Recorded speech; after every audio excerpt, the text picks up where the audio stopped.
A very good morning. It's Mark here. It is Friday, January the 17th, 7:30 Eastern, 12:30 GMT. And let's start on the dollar index. As usual, I found the markets have definitely been a little bit contradictory, a little bit haphazard. Looks like an unsettling week, waiting for waiting for next week, waiting for Monday the 20th. Donald Trump's inauguration, a lot of anticipation. And I think the markets have been a little unsettled going into the new week. And I'll show you why from a technical point of view. Certainly, if we have a look starting on the dollar index, there's the uptrend. I'm on a daily chart. You can see the uptrend. You can see a series of higher lows the whole way. And yet there is the dip. There is the retracement we've seen, which has hit this ascending trend line. So overall, I'm seeing an uptrend, but I am seeing kind of a downtrend here on the daily with a series up until today of lower highs and lower lows. We've got resistance at 110, and that's the level that buyers have been struggling to break through since testing a few days ago. And I have support down here, which is the low established 2 days ago, 3 days ago at 108.43. So US dollar certainly still strong, taking a bit of a dip. Will this dip materialize? In other words, break through this ascending trend line, through the support, or bounce off it like it has, and the strong US dollar trend continue? Inverse relationship usually with the US dollar and S&P. And so interesting that we see a very, very similar situation. US dollar, we saw the uptrend intact, even though a bit of a downtrend if you zoom in a little bit more. Have a look at the US dollar index. Here, overall, we're seeing the downtrend. That's the inverse relationship, even though when we look at our EMAs, we can see they have crossed to the upside, got held up at the descending trend line, and pre-market, bearing in mind that the Wall Street opens in 2 hours, that's a long way to go from here.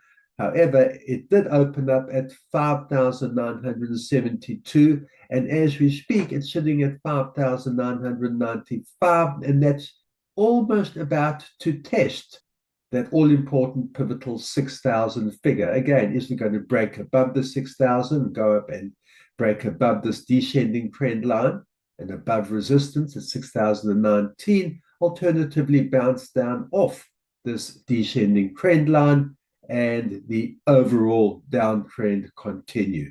So that's the contradiction I'm talking about on those two asset classes. Here there's no contradiction when we look at gold. A nice clean uptrend.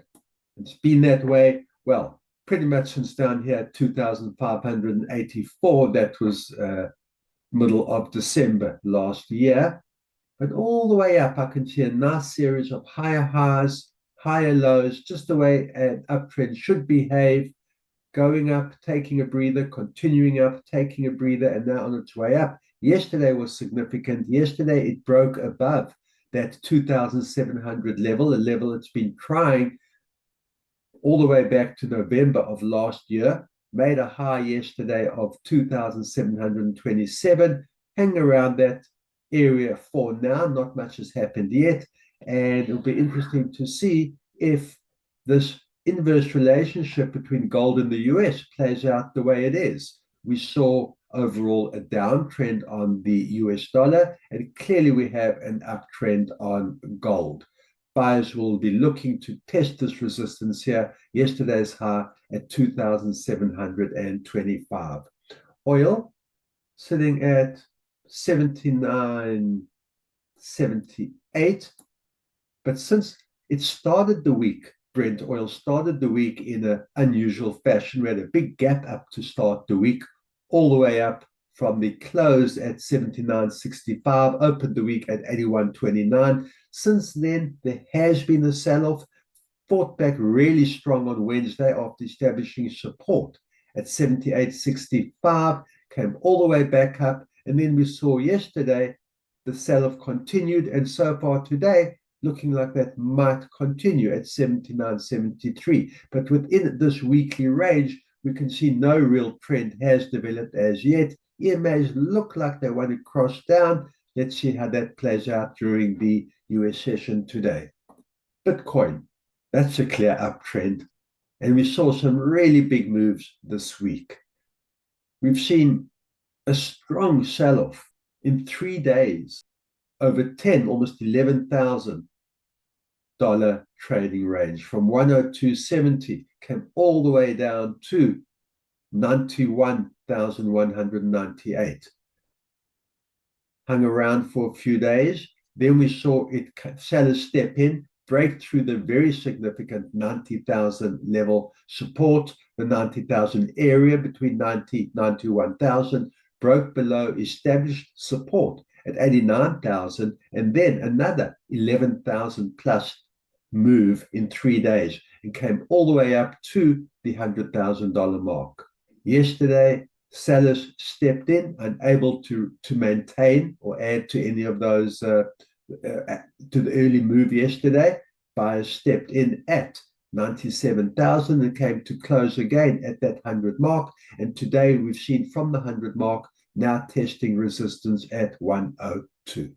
So a lot happening, kind of haphazard, I think. A little bit of uncertainty, a little bit of nervousness going into next week, but the markets are behaving nicely, and we are seeing strong trends develop, meaning we stick to our strategies, stick to our time frames, and look forward to seeing you next week. A reminder as well that on next Monday at 8 a.m. Eastern, that's 1 p.m. GMT, I'll be doing a webinar focusing on, as I've called it, Trump trading in 2025. Let's see how the markets are positioned going into this new chapter. Good trading, guys.